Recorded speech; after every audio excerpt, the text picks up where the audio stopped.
నమస్తే mood of ఆంధ్రకు స్వాగతం. 6వ తేదీ వచ్చినా ఇంకా జీతాలు రాలేదు అని ఉపాధ్యాయులు నెత్తి నోరు కొట్టుకొని బాధపడుతున్నారు.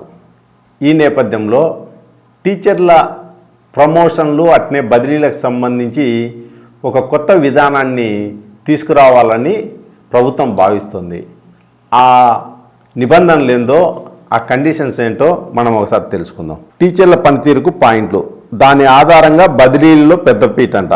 సబ్జెక్టుల వారీగా వేరువేరు ప్రామాణికాలు, పీఈటీలకు స్పోర్ట్స్, సైన్స్ టీచర్లకు ఫెయిర్లు, గణిత ఉపాధ్యాయులకు ఒలింపియాడ్, భాషా టీచర్లకు వేరువేరు ప్రాతిపదికలు, పనితీరులో పోటీ పడేలా సరికొత్త ఆలోచన, బదిలీ చట్టంపై పాఠశాల విద్యాశాఖ కసరత్తు. పురుషోత్తం గారు, ఎట్లా చూడాలా దీంట్లోనూ? అది ఏదో చేయబోయి ఏదో చేసుకున్నట్టు అవుతుంది అది వ్యవహారం. ఒకటి, ఈరోజు టీచర్లు విద్యా వ్యవస్థలో అత్యంత ముఖ్యమైన పాత్ర. అవును. అంటే వాళ్ళు టీచర్స్ వాళ్ళ పాఠాలు చెప్పాలి.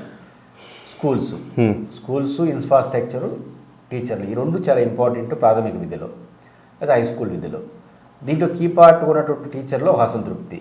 ఏం అసంతృప్తి? జీతాలు, వాళ్ళ పిఆర్సి, ఓల్డ్ పెన్షన్ స్కీమ్, ఈ మూడు, డిఏ, సిపిఎస్, ఓల్డ్ పెన్షన్, ఇది వాళ్ళ చుట్టూ నడుస్తుంది విషయం.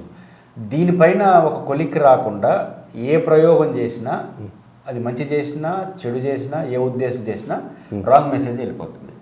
అంటే మమ్మల్ని ఏదో మేము అడుగుతున్నాం కాబట్టి దీన్ని బెదిరించడం కోసం ఇవన్నీ చేస్తున్నారు.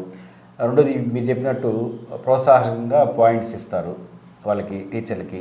కాబట్టి ఆ పాయింట్స్ ఆధారంగా రేపు బదిలీలు, ఆ పాయింట్స్ ఆధారంగా రేపు ప్రమోషన్ అని మాట్లాడినారు అనుకోండి, అంటే పద్ధతిగా ఉంటే వస్తాయి, రాకపోతే రావు అనే మెసేజ్ బెదిరిస్తున్నారేమో మమ్మల్ని అభిప్రాయం కలుగుతారు. ప్రభుత్వ ఉద్దేశం అది కాకపోయిండొచ్చు, ప్రభుత్వ ఉద్దేశం ఏదన్నా కావచ్చు. కానీ ప్రాథమికంగా టీచర్లో ఉన్న అలజడిని ఒక కొలిక్కి తీసుకొచ్చి మళ్ళీ సంస్కరణ వైపు వెళ్ళాలి. సంస్కరణ ముందు తీసుకొస్తే మీరు మంచి ఉద్దేశంతో చేసినా వాళ్ళు నెగిటివ్గా తీసుకునే అవకాశం ఉంది. ఇప్పుడు పాయింట్స్ అంటారు. ఫస్ట్ వాళ్ళ సమస్య ఏంది? పిఆర్సీకి సంబంధించినంత వరకు మంచి పిఆర్సీ, మెరుగైన పిఆర్సీ అని అయినారు. జగన్మోహన్ రెడ్డి గారు పిఆర్సీ కమిటీ వేశాడు, దీన్ని రద్దు చేసేసినారు. నిజంగా అదే ఉంటే వాళ్ళు ఇచ్చుంటారు, మళ్ళీ క్యాబినెట్ సబ్ కమిటీ చేస్తుంటే ఐఆర్కి కూడా ఇవ్వాల్సిన అవసరం వచ్చి ఉండదు కాదు. అది ఇస్తారా, ఒకేసారి పిఆర్సీ ఇచ్చేస్తాను అంటారు. ఇప్పుడేంది, నువ్వు రద్దు చేయడం వల్ల అది ఎట్టు కొత్త కమిటీ వేయాలి, అది వచ్చేసరికి ఐఆర్ఈ అంటారు రేపటి నుంచి. ఐఆర్ 20% ఇచ్చారనుకోండి, ఇప్పుడు రాష్ట్రానికి సంవత్సరానికి 60-70 కోట్లు పర్ ఇయర్ అందరికి కలిపి. ఐఆర్ 10% ఇస్తే 6,000 కోట్ల 12 సంవత్సరానికి నెలకు 1000 కోట్ల అదనంగా వస్తుంది ఖర్చు గవర్నమెంట్ మీద. ఇట్లాంటి పరిస్థితులు సాధ్యమా? పోనీ డిఏలు ఇచ్చే పరిస్థితుల్లో లేదు. పోనీ ఓల్డ్ పెన్షన్ స్కీమ్ స్థానం జగన్ ఏదో జీపీఎస్ తెచ్చినాడు, సిపిఎస్ వద్దు, ఓల్డ్ పెన్షన్ స్కీమ్ ఇవ్వలేము. మధ్య మార్గంగా జగన్మోహన్ రెడ్డి గారు జీపీఎస్ తీసుకొచ్చాడు. చంద్రబాబు గారు తెలివైనడు కాబట్టి అది కంటిన్యూ చేసేయమని చెప్పినాడు. ఈ మీడియా వాళ్ళు మాట్లాడేసి రద్దు చేసి పడేనాడు. ఇప్పుడు మళ్ళీ ఉపాధ్యాయులతో చర్చ స్టార్ట్, ఉపాధ్యాయులు ఎంటైర్ చర్చ స్టార్ట్ చేయడం అంటే మాకు ఓల్డ్ పెన్షన్ స్కీమ్ అంటాడు, అంతే కదా. ఇట్లాంటి ఇప్పుడు మాట్లాడడం వల్ల సమస్య వస్తూ ఉంది. రెండు, జీతాలను ఇన్ టైంలో పడడం సమస్య వస్తూ ఉంది. ఇట్లాంటి పరిస్థితుల్లో వాళ్ళు ఉన్నప్పుడు దీని పట్ల ఒక వయామీడియాగా కొలిక్కి రాకుండా దీన్ని పెడితే, ఒకటి నెగిటివ్ తీసుకుంటారు, ప్రాపర్గా నెగిటివ్.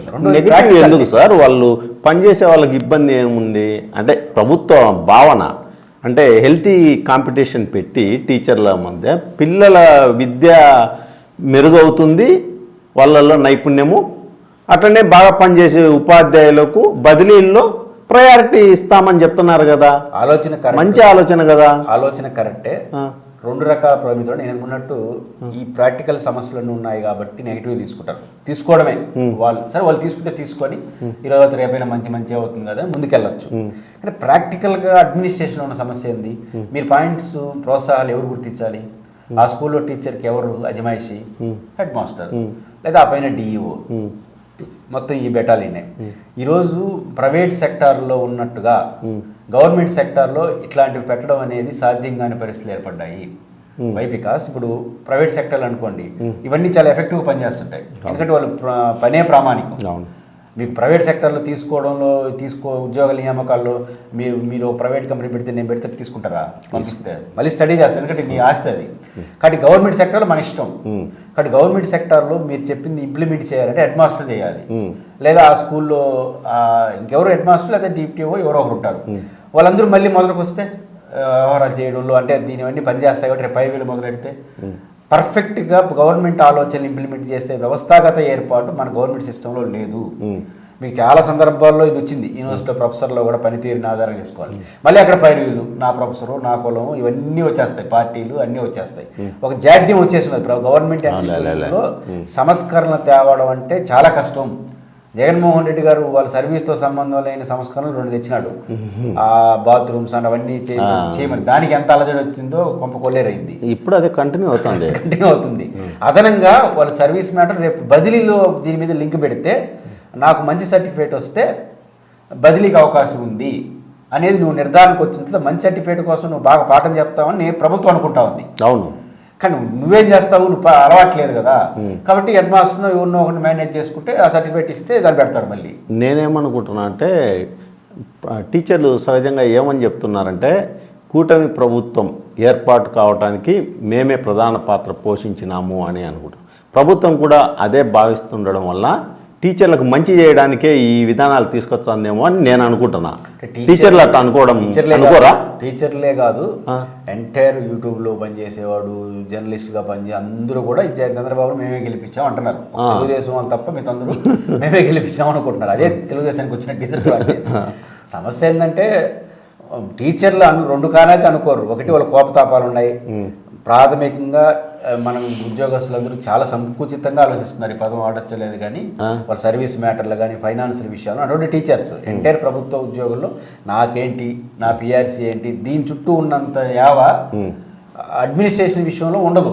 నేచురల్గానే వాళ్ళ పనులపైన ఉన్నంత శ్రద్ధ నీకు ప్రైవేట్ సెక్టార్ కాదు. రెండోది ఒక సంస్కరణ ప్రభుత్వం ఇప్పటివరకు చంద్రబాబు గారు చాలా ప్రయత్నం చేసినాడు, జగన్ గారు ప్రయత్నం చేసినాడు, చాలా మంది ప్రయత్నం చేశారు కదా. ప్రభుత్వంలో సంస్కరణలు తేవడానికి ఎంత కష్టపడుతున్నారో, ప్రభుత్వ సంస్కరణలు విజయవంతంగా అమలు చేసినప్పుడు ఎంత మూతిపూలు రాలగొట్టుకున్నారో రాజకీయంగా మనం హిస్టరీ అంతా చూసాం. మీకు స్మితా సాగర్ సబర్వాల్ హైదరాబాద్లో ఆమె కలెక్టర్గా ఉన్నప్పుడు ప్రయోగం చేసింది. నిజానికి రూల్ ఉంది, పని చేసే చోటే టీచర్ ఉండాలి, మీ స్కూల్ దగ్గర ఉండాలి. కనీసం రిలాక్సేషన్ ఇచ్చి ఏం చేసిందంటే కనీసం మండల కేంద్రం ఉన్నాడు. పెద్ద విప్లవం వచ్చింది ఆ జిల్లాలో. మళ్ళీ కిరణ్ కుమార్ రెడ్డి గారు వద్దమ్మ తల్లి అని చెప్పి దాన్ని ఉపసంహరించుకున్నాడు.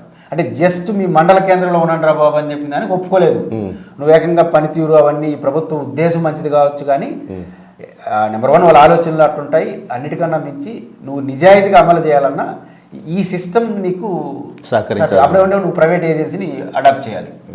వాళ్ళు ప్రైవేట్ ఏజెన్సీ అంటే వచ్చి వాళ్ళు విప్లవం మొదలెడతారు. ఇప్పుడు ప్రైవేట్ ఏజెన్సీకో కార్పొరేట్ కంపెనీకో ఇచ్చి స్క్రూటినీ చేయంటాడు. నాకు ఒక చర్చ వచ్చింది చివరిగా. తెలంగాణలో టాటా వాళ్ళు తెలంగాణ ముఖ్యమంత్రితో ఒక చర్చ పెట్టారు.